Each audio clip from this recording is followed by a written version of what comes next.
주일학교 때 많이 부른 찬양 중에 아름다운 마음들이라는 찬양이 있습니다. 누구나 한 번쯤 들어보았을 그 찬양의 가사의 후렴은 다음과 같습니다.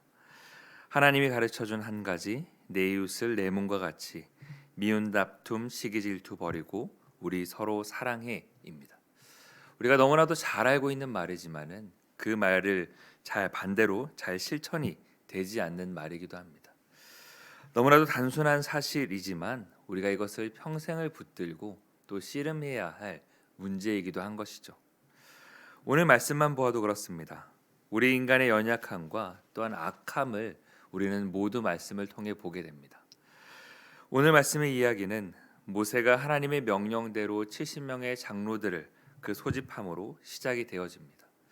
하나님의 영이 그들 가운데 임하사 그들은 예언을 하였고 또한 이후 하나님의 약속대로 그 이스라엘 온 백성들에게 고기 즉 메추라기가 공급되었던 것이 바로 오늘 말씀의 이야기입니다.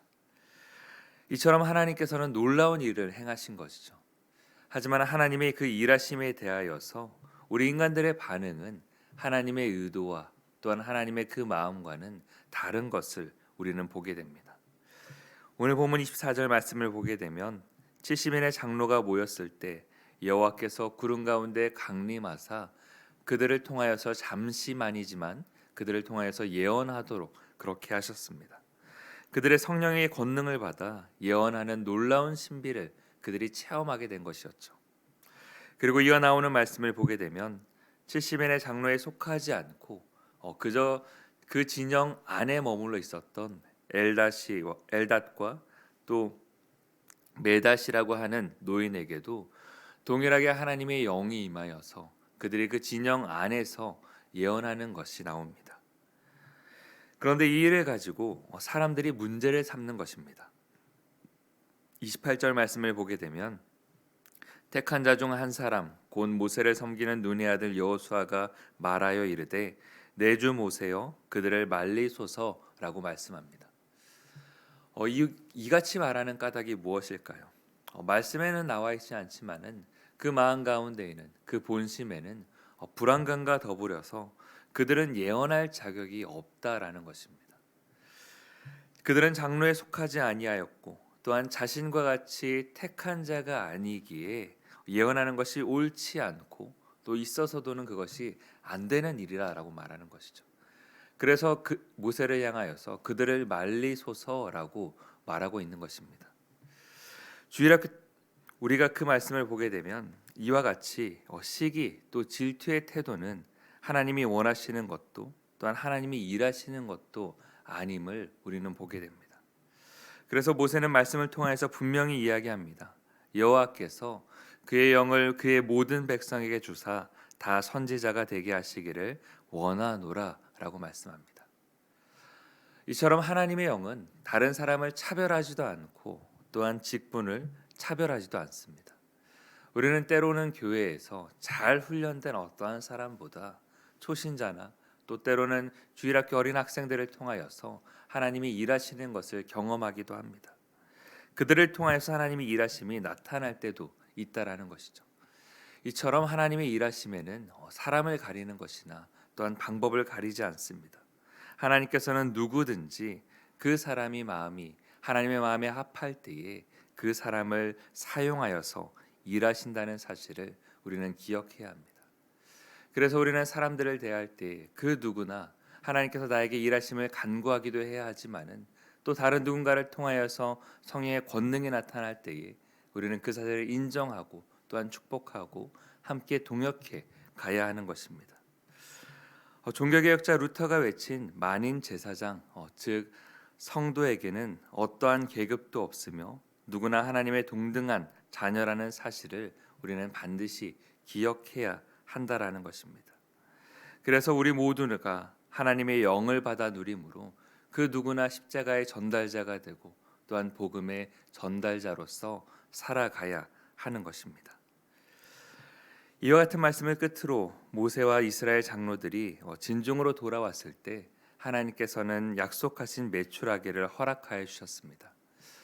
오늘 본문 나누기 전 어제 말씀인 20절 말씀을 보게 되면 냄새도 싫어하기까지 한 달 동안 그들을 이제 먹게 하시리라라는 그 약속이 이루어진 것입니다.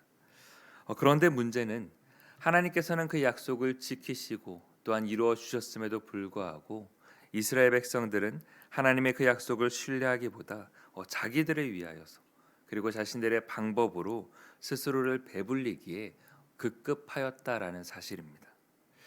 이들이 얼마나 욕심이 많고 또한 탐욕이 많은 자였는지는 오늘 말씀을 통해 잘 나와 있습니다. 오늘 보면 32절 말씀을 보게 되면 그들은 이제 메추라기가 내리게 되자 아침 일찍 일어나서 이틀 동안이나 그 고기를 모으는 데에 급급했다고 합니다. 그래서 말씀이 이야기하기를 적게 모은 자도 10호멜이나 되었다라고 하는데 10호멜이라는 것을 오늘날 단위로 환산하자면은 약 대략적으로 한 2200리터 정도가 된다고 합니다. 120말 정도 되는 양인 것이죠. 이것을 우유팩 1리터짜리 우유팩으로 따지자면은 우유팩이 2200개나 되는 양입니다. 하나님께서 약속하신 그 한 달 동안 그 우유팩을 소모한다면은 하루 동안 73팩에서 4팩은 마셔야 되는 것이죠. 이것이 무슨 말입니까? 절대 사람이 한 달 동안 소비할 수 없는 양이라는 것입니다. 다시 말하면 하나님께서 약속하셨던 그 한 달이라는 시간, 그 시간 이후에도 우리가 먹고 누릴 만큼의 충분한 양을 비축해 두었다라는 것입니다. 이것은 굉장히 합리적인 일입니다. 그리고 준비성도 뛰어난 일인 것이죠. 하지만 이것을 다르게 보자면은 이것은 한 달 이후에도 먹이시고 또 인도하실 그 하나님을 온전히 신뢰하지 못하는 것과 같은 일입니다. 그래서 하나님의 손에 맡기기보다 자신들의 욕심이 앞서서 하나님의 계획하심과 일하심을 신뢰하기보다 우리의 방법대로 우리의 생각대로 우리의 삶을 영위해 나가자라는 것이었죠. 그 탐욕의 결과는 심판이었습니다. 그토록 많은 고기를 결국 씹어보지도 못한 채 그들은 모두 죽임을 당하고 말았습니다. 명심하십시오. 욕심의 자리가 곧 무덤의 자리입니다. 욕심은 재앙을 불러오는 죄의 뿌리와도 같습니다. 그래서 우리는 우리의 마음이 우리의 욕심으로 인하여서 오염되지 않도록 우리는 수시로 살피고 또한 하나님의 그 말씀 가운데 민감하게 반응하며 나가야 하는 것입니다. 우리가 주어진 상황 가운데 만족하고 있는지, 혹시나 필요 이상으로 우리가 많은 것들을 집착하고 있지는 않는지, 우리가 혹은 때로는 그렇다라면은 우리가 해야 할 것은 하나님 앞에 회개함으로 말미암아 다시금 하나님 말씀대로 하나님 중심으로 살아가겠노라 하는 다짐이 우리 가운데 필요한 것입니다. 앞서 나눴던 찬양인 아름다운 마음들이라는 그 찬양의 2절 가사를 보게 되면 이렇게 시작합니다. 이 다음에 예수님을 만나면 우리 뭐라 말할까라고요. 우리가 살아가는 이 땅은 그 삶이 끝나고 나면은 반드시 심판의 때가 옵니다. 지금은 모두가 자기 방식대로 살아가고 자기 뜻대로 살아가지만 이 다음에 우리가 하나님을 뵐 때에 우리는 무엇이라고 말할 수가 있을까요? 우리의 모든 미운 다툼 그리고 시기 질투를 버리고 하나님이 일하시는 방법을 신뢰하고 또한 믿음의 눈으로 하나님의 일하심을 따라서 살아갈 수 있는 우리 모두가 되기를 원합니다. 그래서 우리가 이 다음에 하나님을 만날 때에 하나님께서 우리에게 무언가 물어보실 때에 우리가 말할 것이 있는 또 믿음으로 고백할 것이 있는 그런 인생을 살아갈 수 있기를 원합니다.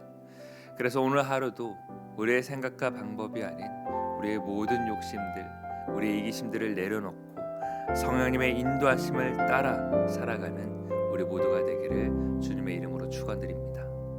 기도합니다.